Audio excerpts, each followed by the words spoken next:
চিপাঝাৰ প্ৰাথমিক আৰু সামূহিক স্বাস্থ্য কেন্দ্ৰত ভয়ংকৰ ঘটনা। এম্বুলেন্সৰ ভিতৰতে ৰোগীয়া কিশোৰীক যৌন অতিশয্যৰ অভিযোগ 108 চালকৰ বিৰুদ্ধে। ঘটনা সংঘটিত হোৱাৰ সময়তে কিশোৰীগৰাকীৰ মাতৃয়ে প্ৰত্যক্ষ কৰাত কৌশলগতভাৱে পলায়ন চালকগৰাকীৰ। অভিযুক্ত 108 চালকজনৰ নাম শামছুল হক বুলি জানিব পৰা গৈছে। কিশোৰীগৰাকীৰ পিতৃৰ এজাহাৰৰ ভিত্তিত চিপাঝাৰ আৰক্ষীয়ে আটক কৰিছে অভিযুক্ত শামছুল হকক। সম্প্ৰতি চিপাঝাৰ আৰক্ষী জিম্মাত ধৃত শামছুল হক।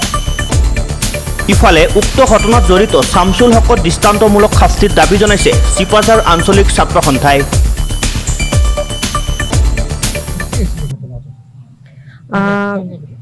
ঘটনাটো এনেকুৱা, মোৰ ছোৱালীজনী সেইদিনা স্কুলত মানে পিছফালৰ পৰা ক্লাছ 7ৰ পৰা ল'ৰা এজনে চুলিত বৰ বেয়াকৈ টানি পিঠিৰ মাজত ভুকিয়াই দিছিলে। ভুকিয়াই দিয়াত ছোৱালীজনী মানে মাত বোল নোহোৱা হৈ মানে অচেতন হৈ পৰিলে। তাৰপৰা কলাইগাঁও মেডিকেল নিলোঁ, মডেল হস্পিটেল।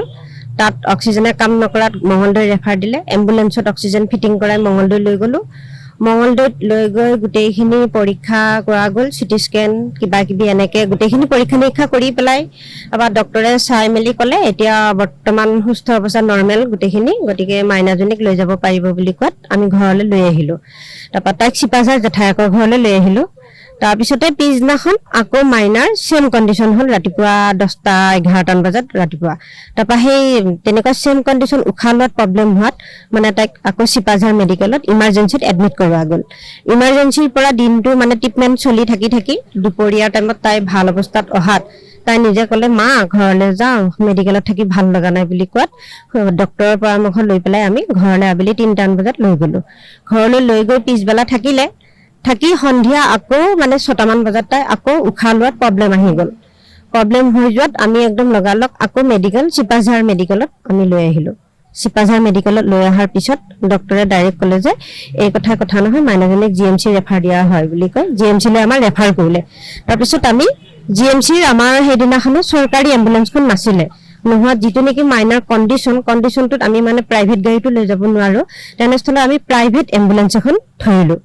ধৰি পেলাই আমি এম্বুলেন্সত মাইনাজনীক অক্সিজেন মুখত লগাই পেলাই বেডত শুৱাই থকাৰ মুহূৰ্তত এজন অচিনাকি ব্যক্তি আহি পেলাই খিৰিকীৰে মোক সুধিছে যে বাইদেউ মাইনাজনী কি হৈছে।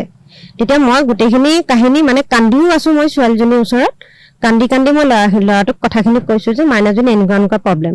তাৰপৰা ল'ৰাটোক সুধিছে এতিয়া ক'লৈ নিব, মঙলদৈ নিব নেকি? মই বোলো মঙলদৈ নিনিওঁ, GMC লৈ যাম, GMC ৰেফাৰ দিছে।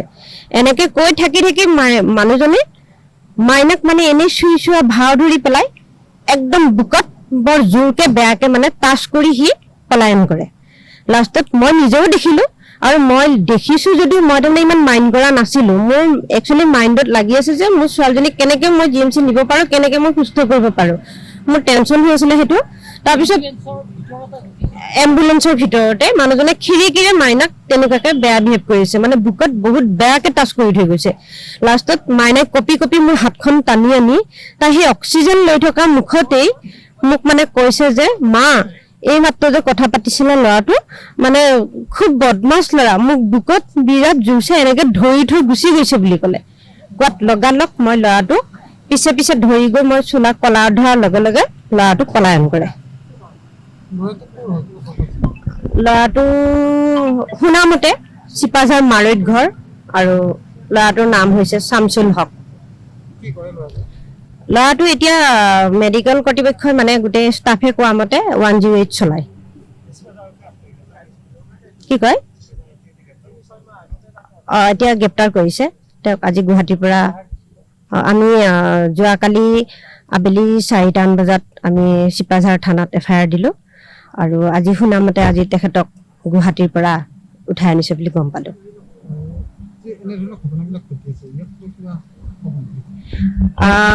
ইয়াক লৈ এইটোৱে ক'ব বিচাৰোঁ, আজিকালি মানে কোনো নিশ্চয়তা নোহোৱা হৈছে, ল'ৰা ছোৱালীক লৈ ভয় লগা হৈছে।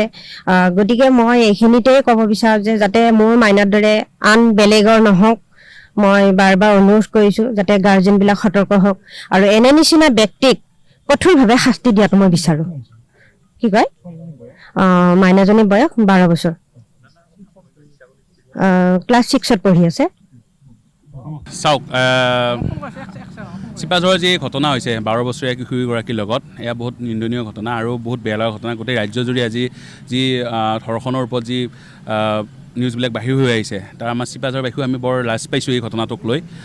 দোষীক প্ৰশাসনে কঠোৰ শাস্তি প্ৰদান কৰক আৰু এনেকুৱা মেণ্টেলিটি সমাজত কিয় আহিছে ইয়াৰ ওপৰত চৰকাৰে ব্যৱস্থা ল'ব লাগে। আচলতে সকলোবিলাক আপোনাৰ এই এক প্ৰকাৰ মানসিক ৰোগ, এই ধৰ্ষণৰ যিবিলাক কৰিব যোৱা ব্যক্তি সেইবিলাক আচলতে এক প্ৰকাৰ মানসিক ৰোগী। তেওঁলোকৰ ওপৰত কেনেকুৱা ব্যৱস্থা ল'ব পাৰি, কেনেকুৱাকৈ তেওঁলোকক কি শিক্ষা দিলে তেওঁলোকে এই ৰোগটোৰ পৰা বাহিৰ ওলাব পাৰিব, তাৰ ওপৰত চৰকাৰে ব্যৱস্থা ল'ব লাগে। আৰু মুখ্যমন্ত্ৰীগৰাকীয়ে আইনৰ কথা সোধোতে তেওঁ যিটো উত্তৰ দিছে যে বন্দুক আছে, AK-47 আছে, মেচিন গান আছে, এই কথাটো তেওঁ আচলতে মুখ্যমন্ত্ৰী হিচাপে কোৱাটো আমি অসমীয়াভাৱে লাজ পাইছোঁ। কাৰণ আপুনি আইন প্ৰণয়ন কৰক, কিন্তু এনেকৈ ধৰণৰ কথা কিছুমান উগ্ৰ কথা কৈ সমাজখন বিচলিত নকৰিব। আৰু আচলতে ধৰ্ষণৰ বিষয়ত কোনো নাথাকে, ধৰ্ষণৰ বিষয়ত কোনো জাতি ধৰ্ম কোনো বুলি কথা নাই, কিন্তু এনেকুৱা ধৰণৰ কথা কৈ মুখ্যমন্ত্ৰীয়ে সমাজখন বিভাজিত কৰিব বিচাৰিছে।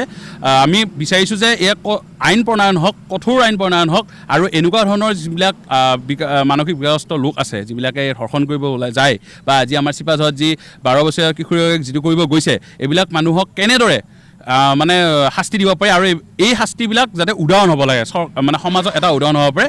আৰু তাৰ পিছত যাতে কোনো মানুহে এনেকুৱা এনেকুৱা সাহস কৰিবলৈ তেওঁলোকে মানে আগবাঢ়ি নাহে, তাৰ কাৰণে ব্যৱস্থা ল'ব লাগে প্ৰশাসনে।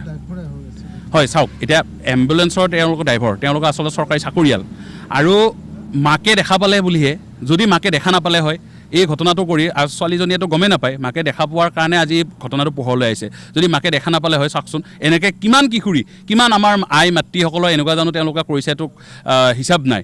চ' ইয়াৰ সম্পূৰ্ণ শাস্তি হ'ব লাগে। আমি চৰকাৰক অনুৰোধ জনাইছোঁ যে ইয়াৰ দ্বাৰা আপোনালোক উচিত তদন্ত কৰক আৰু কঠোৰ শাস্তি প্ৰদান কৰক। চিপাঝাৰৰ প্ৰতিবেদক সংবাদ লহৰ।